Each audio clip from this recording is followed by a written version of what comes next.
not only the actual labour of your male colleague, but also his emotional labour. I'm so glad we're talking about this.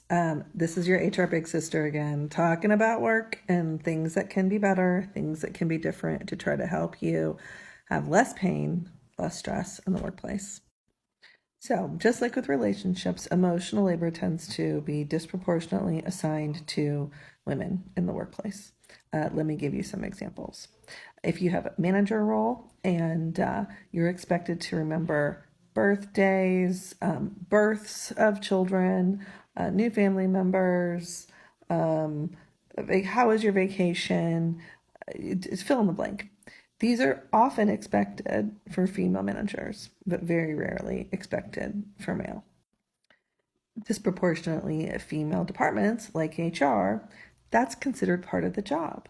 Organizing the office Halloween party, just fill in the blank. When someone's feeling down, who do they turn to? Often the HR department. And yeah, you could say, but that's part of the job, that's part of the work, that's part of the fun of being in HR. But you can have parts of your job that you enjoy, they're still work. If instead of caring for Karen because she had to go out on FMLA, which is sad, you did a spreadsheet and a report, that would be considered real work as opposed to the non work of emotional labor. But wait, there's more.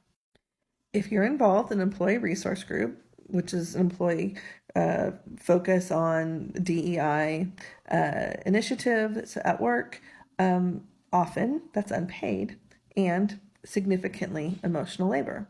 Here's you're being asked to talk about things that are very traumatic, very personal, and quite frankly, make you feel pretty vulnerable. And do that freely, openly, and without that being reciprocated or rewarded in any kind of way. Last but not least is coaching. Now, some of us coach internally within an organization, and others of us have decided that that's the career we want, that's the business we want to be in, which is great.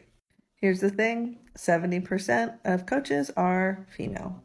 And part of the burnout that can exist for coaches comes from, you guessed it, emotional labor.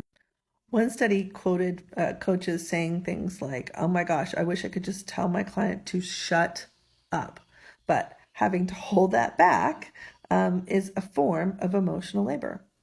No matter if the emotional labor is part of your remit or not, make sure that you understand what you're giving away and you give yourself a chance to recover from spending that emotional labor.